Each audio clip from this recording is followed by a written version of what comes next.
Because I couldn't speak, I was sent to serve a blind man of unknown origin. The blind man was mentally unstable and had a volatile temper, but he was gentle towards me. However, on the night before he regained his sight, I was sent out of the country by my family. My sister replaced me and became his comfort. 4 years later, when we met again, he cornered me against the wall, and in my panic, I blurted out, "Brother-in-law, please behave yourself." "Brother-in-law." He laughed cynically. "I'm mentally ill. I play with taboos." "Irene, I'm glad you could join Gallup." Gallup Group is a leading player in the domestic electronics technology industry, and they have a rigorous screening process for hiring. I shook hands with the HR and smiled back. "It's my honor." No one knew that I had prepared for 4 years to enter their business department. By the way, there's a rule I'll tell you in advance.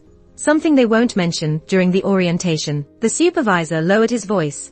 "If the boss wants to meet your team and your team leader isn't around, never go alone to see the boss." Many leaders don't like subordinates reporting to them out of order, but there seems to be another reason behind this rule at Gallup. Curious, I asked, "Boss, I heard he's the chairman's grandson who just transferred here last month." "Yes, he has a bad temper, not something us small fries can handle." It's not uncommon for a rich heir to have a bad temper. I shrugged it off and followed HR towards the elevator area. HR reminded me in a friendly manner, "If you happen to accidentally bump into the boss someday, remember to play dumb.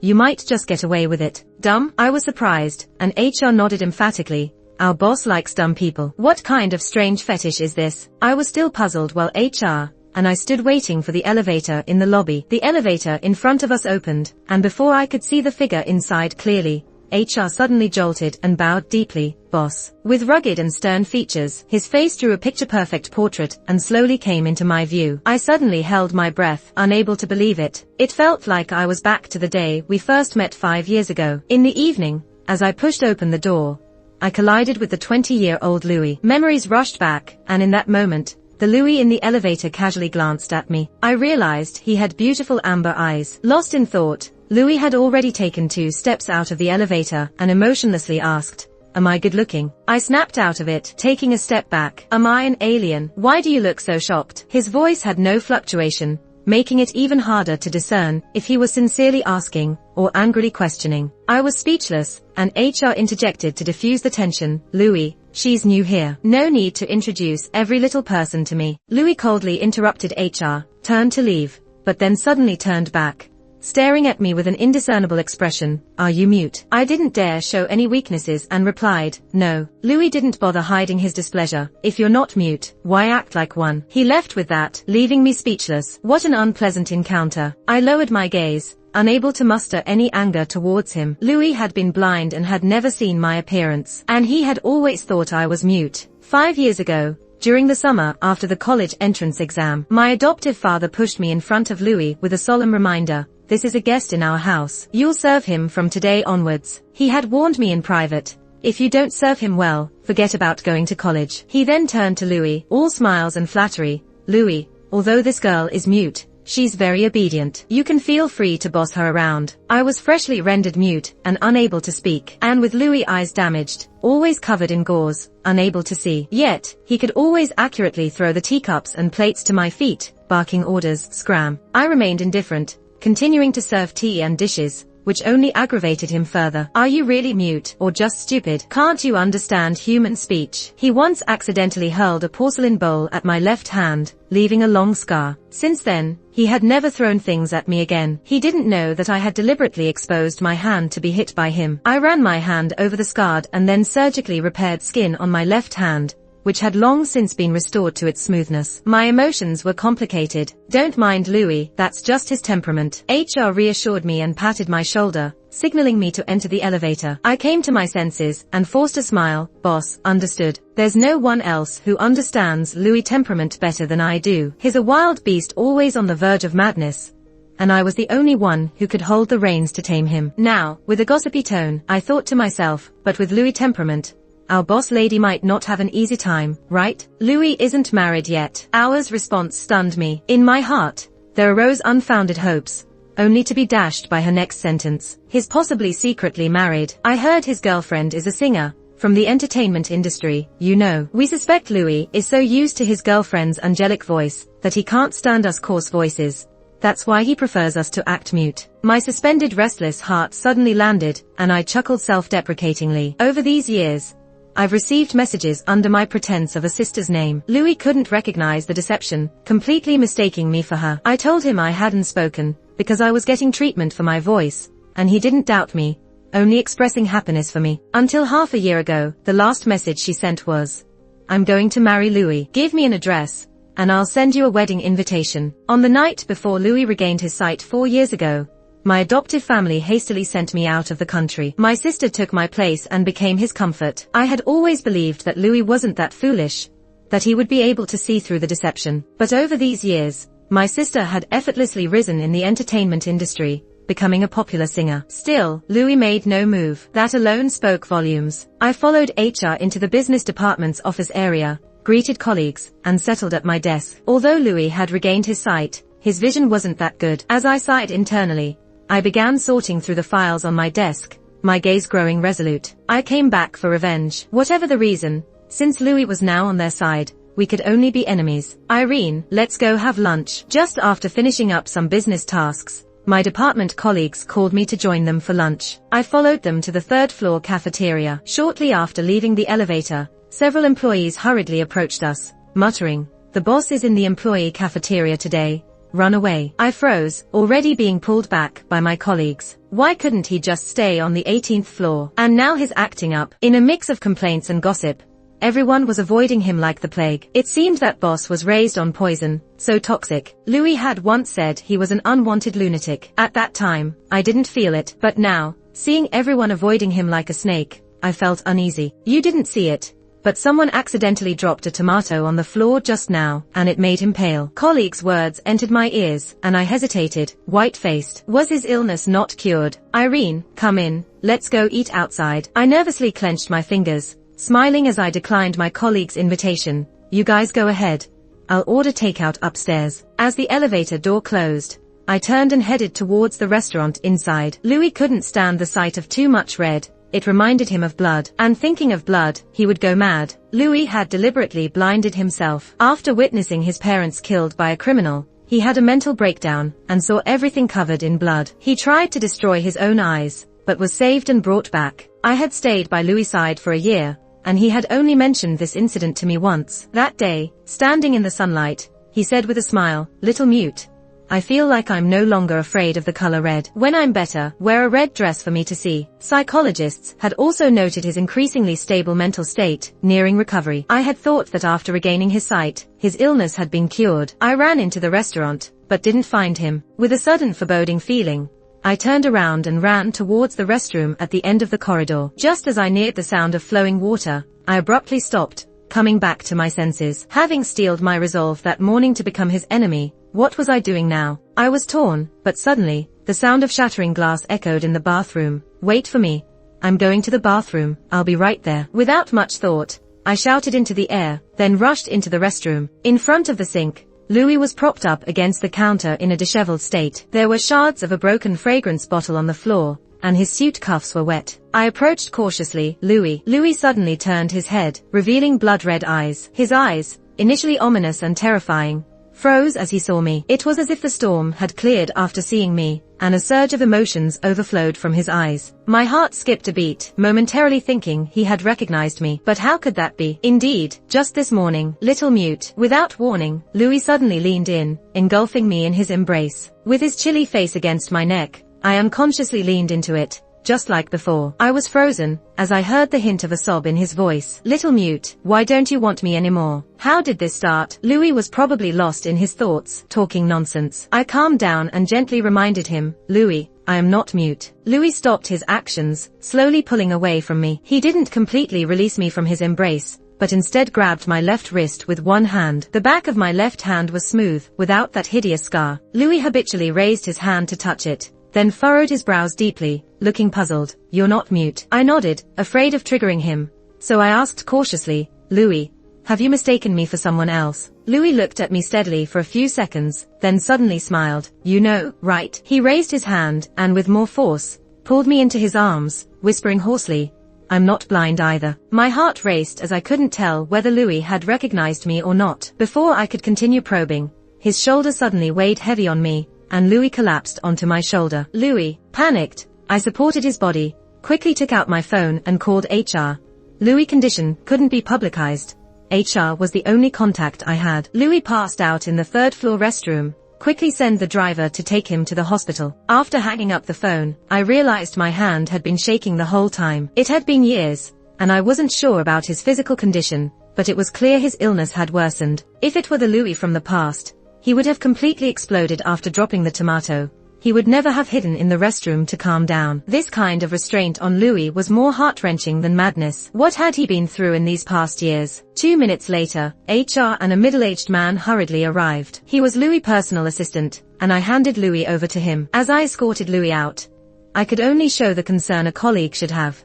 I just met Louis in the restroom. Is he okay? The assistant gave me a cold look with a hint of warning. It was clear he was someone the chairman had appointed to be by Louis' side. I returned to my office in silence, feeling muddled for the rest of the afternoon. Before joining Kaixing, I didn't know Louis' identity. My adoptive family treated me like a servant, keeping me in the dark about many things. If I had known earlier, for the sake of avenging my father, I probably wouldn't have had any other choice. When I was 8, my father's company was in trouble, and the collaboration with Kaixing was the last straw. He went grey and spent a lot of money bribing business department, running around for days. But Kaixing never relented. It wasn't until my father died in a car accident that the contract quickly went through. At that time, my father's company had just been taken over by my uncle. It turned out there were people within Kaixing who conspired with him to kill my father. But by the time I found out, my uncle had already become my adoptive father. Did you hear? Lily is going to endorse our brand of mobile phones. My colleague's sudden exclamation pulled me out of my reminiscence. Lily, the singer, isn't she our boss's rumored girlfriend? Yes, that's her. The PR department said she's coming to our group in a couple of days to shoot an ad. Lily, my cousin, my sister. I grew up with Lily since we were young. Before we turned 10,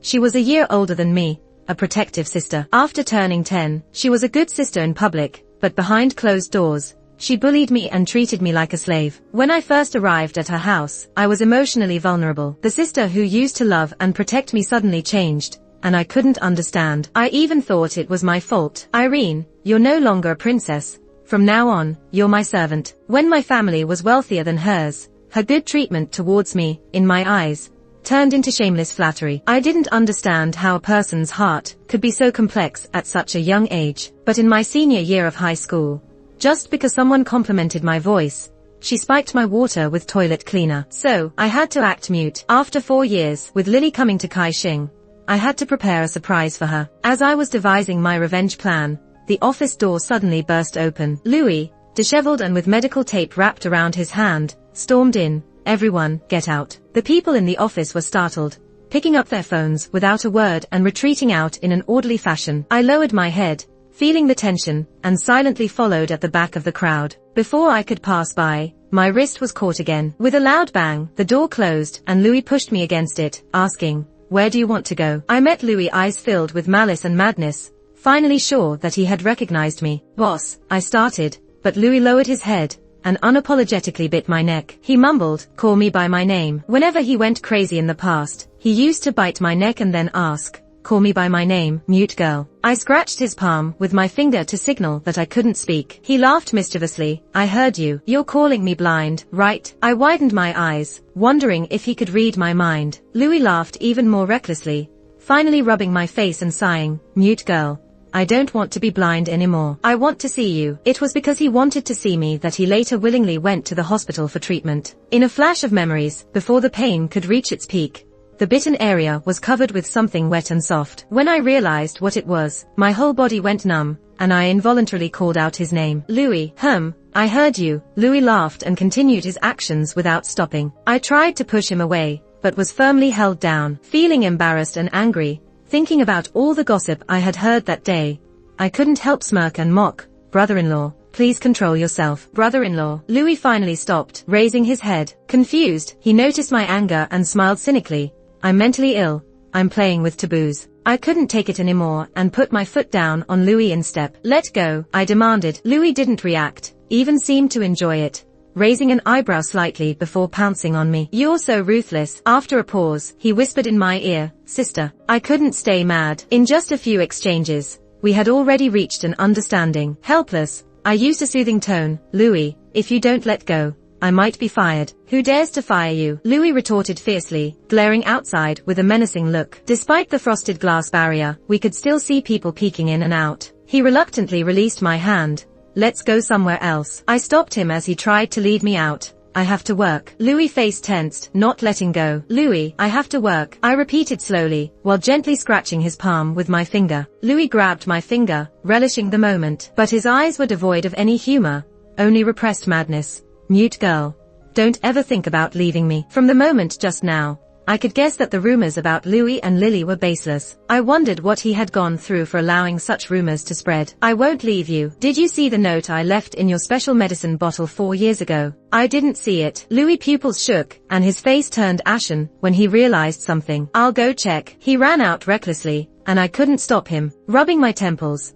I didn't have time to lament over his unpredictable behavior as the curious colleagues flocked in. Aware that I might be questioned, I urgently tried to come up with a plan. Irene, my colleagues excitedly patted my shoulder, asking about the incident with the boss. How did you manage to upset the boss on your first day at work? Don't you want the job anymore? The rumors were getting out of hand. By the next day, the gossip had turned into, the new intern in the business department made the boss cry. Amidst the various gazes from my colleagues, I was informed, you've been transferred to the secretary department. It was clear that Louis had something to do with it. I hesitated, and HR added a cryptic message. You can still participate in the business department's work. If you don't want to switch, talk to Louis when he returns. Louis hasn't come to the company yet. He went to New York. What's he doing in New York? I wanted to ask, but seeing our obvious lack of enthusiasm compared to the day before, with a tinge of disdain in their eyes, I swallowed my words. The spreading rumors may have seemed like teasing, but behind the scenes, people were plotting. Getting involved with the boss on the first day at the company. Who would believe in my innocence? Fortunately, I was prepared. In the afternoon, I reported to the secretary department, where the new colleagues gave me the cold shoulder. The female singer Lily was coming to the company day after tomorrow to shoot an ad. The team leader tossed a file at me sarcastically, saying, since you know Louis, you can be in charge of receiving Louis people. I grabbed the reception process that fell into my hands, nearly laughing out loud. This must be what they call getting something for nothing. I kept my composure but couldn't suppress the smirk on my lips. Destroying someone's relationship, moving up the ladder unscrupulously, shameless. The whispers of gossip were getting louder, and by the next day, the rumors had evolved into, the new intern in the business department made the boss cry. In the eyes of my colleagues, I had become the one who upset the boss on the first day at work, but I was prepared for the consequences. Later that afternoon, I reported to the secretary department, where my new colleagues eyed me with suspicion. Lily, the singer, would be coming to the office the day after tomorrow for an advertisement shoot. The team leader threw a file at me and said mockingly, since you know Louis, you can be in charge of receiving his guests. I held the reception process that fell into my hands, almost laughing out loud. Perhaps this was what they called gaining rewards effortlessly. I contained my amusement and watched as the office slowly fell silent. I turned down my gaze, trying to stifle the smile that threatened to break through. At a whisper, I turned around. Without hesitation, I retorted, let me make it clear. There is no relationship between Louis and Lily. There are no feelings involved. The man paused for a moment, then sneered contemptuously. But Lily hinted on a show that she would marry Louis, right? Who are you to clarify this for them? Lily had indeed been ambiguous about her relationship with Louis in public. If I hadn't met Louis in person, I might have been fooled by her too. Who am I? I pointed at myself shamelessly and smiled. I am the person who loves Louis to death. The expressions of the people around me changed, some indignant and speechless. I was about to sit back down, after getting it off my chest, when I heard a low chuckle behind me. I froze in place, knowing without having to turn around, feeling the awkwardness creeping up my toes. Louis, the colleague's greeting carried a mischievous tone, and the person who had just scolded me looked at me provocatively. I braced myself, slowly turned around, and locked eyes with Louis. There was a glint of mischief in Louis's eyes as he smiled unabashedly. He didn't bother looking at anyone else, his gaze fixed on me. Who is she? He asked himself as he walked towards me. She is Irene. As he got closer, he leaned in slightly. It seemed like he was speaking for everyone to hear, but it also felt like he was speaking only to me. He said, she is the Irene that I love to death. In the elevator to the 18th floor, I covered my face and shrunk in the corner. Louis, with a delighted expression on his face, rested his hand on his forehead, teasing, "You have quite the self-awareness, little mute." He even had a playful tone mixed with a sense of pride, making my cheeks heat up even more. Luckily, the secretary's department was on the 17th floor, and in the blink of an eye, the elevator reached Louis's exclusive floor. I hurried out first, stepping into the spacious office space. When I lifted my eyes, all romantic thoughts dissipated. The wallpaper was black adorned with intertwining red roses, creating a striking sight of the deepest crimson. I stood frozen in place, feeling as if I had plunged into an icy abyss. Louis followed behind me, asking mockingly, "Little mute, do you like the hell I've created for myself?" I opened my mouth to speak, my throat dry, but no words came out. "What's wrong? Are you going to cry?" Louis stood in front of me, flustered, touching my head, then my face, his hands finding no comfort. "Look, I found the note I left at the hospital. I left it there by mistake." He pulled out the note he had retrieved from New York that night, stammering as he explained, "If I had seen it earlier, I would have come looking for you, little mute. It's all my fault." The note contained my last words to Louis 4 years ago. "I'm going to Japan to study. Don't go crazy. Wait for me to come back." Irene, my uncle had arranged for me to go to England, but I had already made arrangements to sneak away to Japan along the way. Japan wasn't large, and there were only a few universities. So if Louis had truly wanted to find me, he could have. In these 4 years, I hadn't waited for him to come looking for me. So I had thought that our time together was nothing but a chance encounter, and not significant. My former home, which no longer belonged to me, had become a shadowy prison, and I had been preparing to escape. Louis's unexpected appearance was a turning point, allowing me to see an opportunity. My uncle had sent me away, but I had also been plotting my own escape from the start. In a way, I had been using Louis from the beginning. I had been wrong. I had been bad. I had been too quick to turn away, leaving him alone in hell. I composed myself and talked to Louis about the complications between me and my uncle's family. "I won't let them get away. Will you stop me?" Louis was surprised. "Why would I stop you?" I still haven't asked him why he let Lily have her way. "The person behind your uncle is my grandfather. That's why." Louis suddenly realized and quickly explained. "Lily was accepted as a member of our family by my grandfather, because I almost died once. My grandfather took it upon himself to help her secretly over these years. His visit to Gallup was to take over sooner, to free himself from his grandfather's constraints. I knew he had skipped some details, so I revealed my plan first. I'm here." After hearing my plan, Louis's eyes flashed with determination. "If I had known they had driven you away, I wouldn't have waited until now. I'll dig up the business cooperation files between your uncle and Gallup and gather other evidence. If his bribery charges are valid, this could also tarnish Gallup's reputation and stocks." I hadn't considered Gallup's honor or disgrace before knowing of its ties to Louis. But now, I reminded Louis, "I still haven't found the internal employees at Gallup who colluded with your uncle. Let's investigate the entire company in the name of internal anti-corruption. It will not only earn us a good reputation, but also clean out some pests." I looked at Louis in astonishment, and he chuckled. "What, you think I'm a fool?" "No, I think you are." I tilted my head, leaving it at that, and heard Louis say, "Little mute, are you calling me crazy?" My pupils dilated suddenly, and Louis chuckled softly. "Good.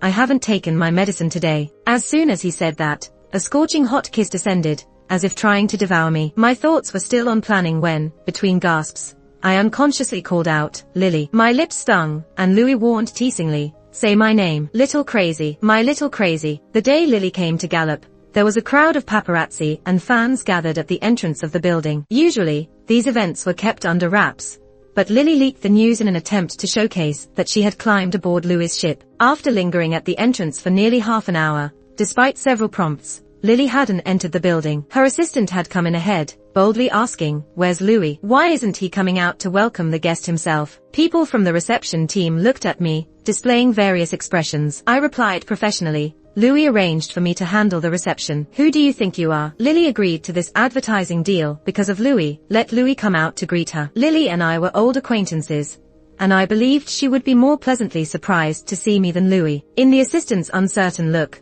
I smiled and said, "Tell her that someone named Irene is waiting for her." The assistant hesitated for a moment before running back outside. A colleague couldn't help but remind me, even though we're the brand side, when a star arrives, according to protocol, someone from our team should go out to receive them. I glanced at the photographer nearby, who was ready with the camera, and calmly replied, "She's not worthy." The words of Louis's near-public confession had already spread through the company, and coupled with Louis's open display of affection towards me in recent days, some of my colleagues had picked up on something. People around fell silent and stepped back to wait for the show. This time, they didn't have to wait long before Lily, in a red dress, hurriedly approached the entrance. After causing a delay for an hour, her makeup remained impeccable, but her hair was slightly disheveled. As she entered, she quickly glanced around, her eyes soon settling on me, her expression momentarily twisting. I waited calmly in place until she rushed over and then greeted her with a smile. "Lily, it's been a while." Lily's pupils dilated suddenly, her lips quivering, her face turning ugly. She still thought of me as a mute. Being in the entertainment industry for years, Lily quickly regained her composure after the initial stumble. "Irene, you're back," she exclaimed, then quickly added with a look of shock and innocence, "After you left abruptly, both Eve and I were worried, especially Louis." I couldn't stand her feigned kindness and interjected, "It's work time now. If you want to catch up, why don't we do it while we work?" The product exhibition hall on the first floor of Gallup had been set up, and Lily wanted to familiarize herself with the products and take a few visiting photos. As an escort, I accompanied Lily inside, with the photographer capturing moments from a distance while the other staff waited outside. At this distance, no one could overhear our conversation. Lily couldn't contain herself and spoke first. "It seems like you've been living well abroad all these years. Even your muteness has been cured." I replied lightly, "I was never a mute. You drugged my water with toilet cleanser. Do you know," she realized suddenly, "you weren't actually poisoned back then. You know that drinking too much toilet cleaner can kill a person." Lily chuckled, "I know, but if you die, you die. After all, you're just a dog in our family. Are you also dismissive of life?" My voice wavering, I asked, "It was your dad who had someone run my father over back then, right?" Lily looked around cautiously, noticing the photographer focusing on the corporate introduction displayed on the wall. She shifted her gaze back, lowered her voice, and sneered, "Yes. I'm not afraid to admit it. You can't get revenge anyway. Do you think you coming back now can make a difference? Even Louis is already mine." I stopped in my tracks, staring fixedly at this unfamiliar sister. "You pretended to be me and fooled him. He doesn't like you." Lily gazed back. "I don't want his liking. I just want to take away someone you like. Just like I don't really like singing.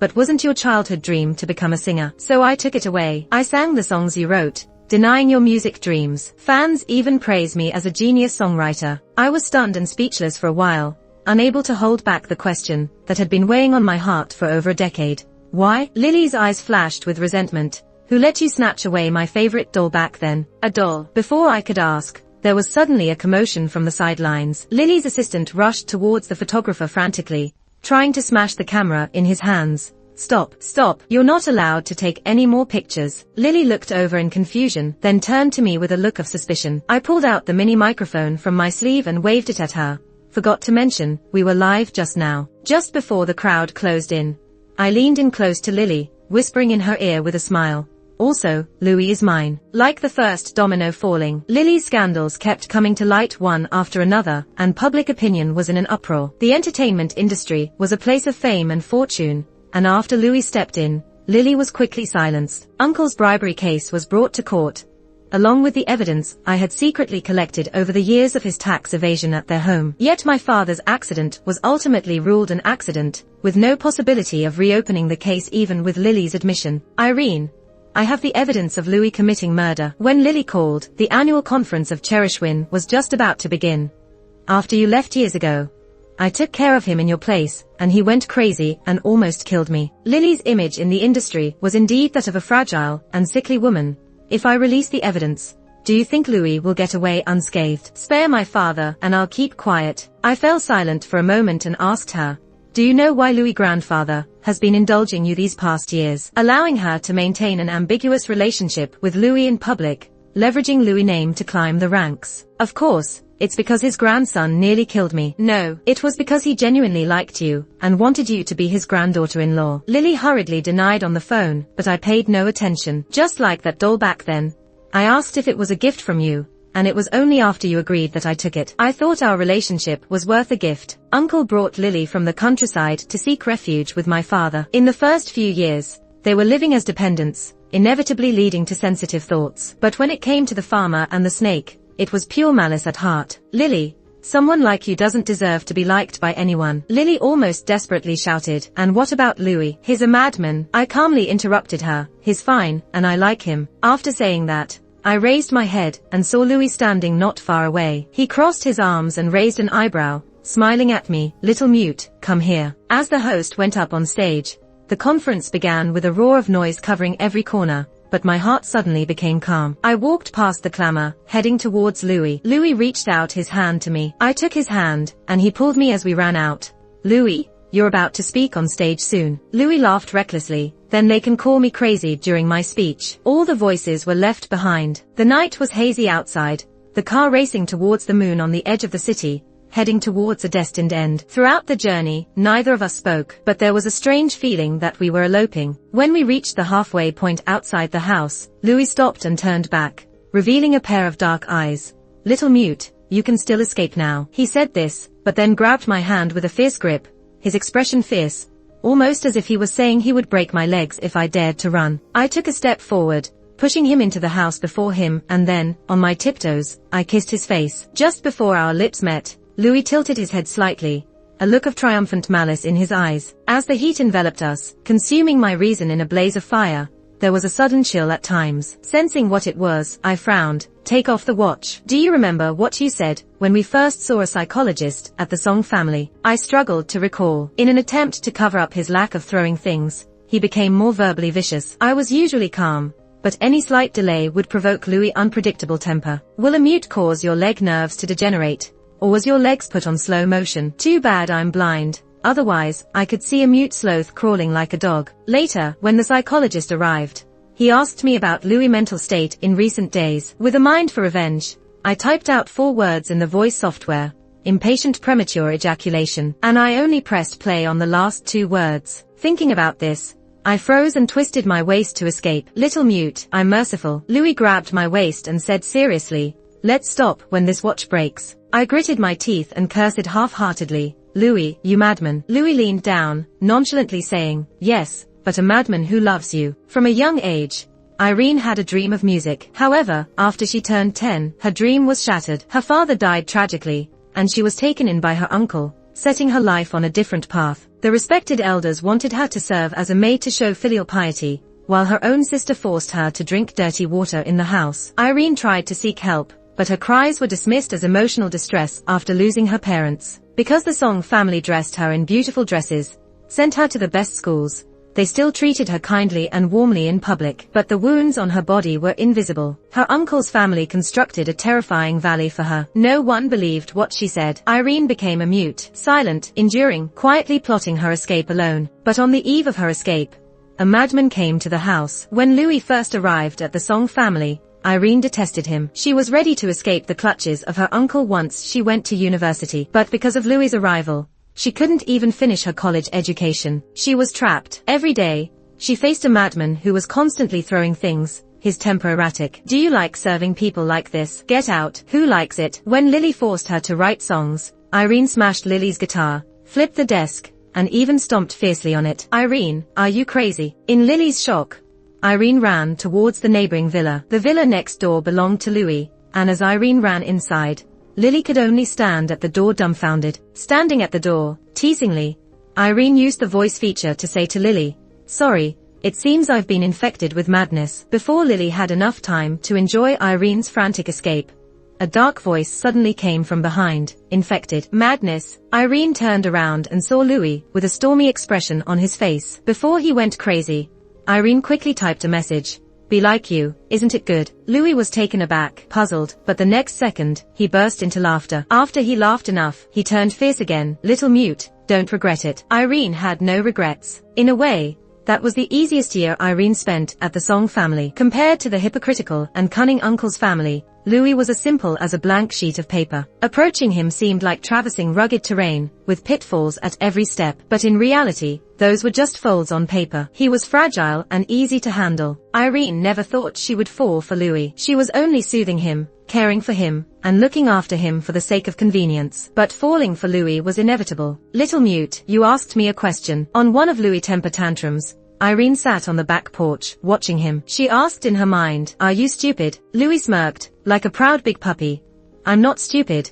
I hear you when you call me names." Irene was truly puzzled about why he could always understand what she was saying without her speaking. "Aren't you blind?" Just as Irene thought that, Louis grinned wider. "Yeah, but I'm not blind in my heart." His heart wasn't blind. He couldn't see her being targeted by others, yet he instinctively protected her. He knew she didn't want to stay here, yet he kept her by his side. But what future could there be when stuck with a madman every day? Irene couldn't help but sigh deeply. When Louis heard the sigh, he suddenly put on a serious expression. Complaining won't help. He raised his hand to hook Irene's shoulder precisely. Irene fell into a warm and broad embrace, hearing him say in her ear, "You have to hug me." Irene's heart felt like it had fallen into a pile of bubbles, soft and light. She suddenly realized why Louis had started this inexplicable conversation. He was consoling her. Clumsy, cryptic, and meaningless. Just like him, he said he wanted her to stay forever, yet he actively cooperated with the treatment day after day. He trapped her, but also sent her out on errands,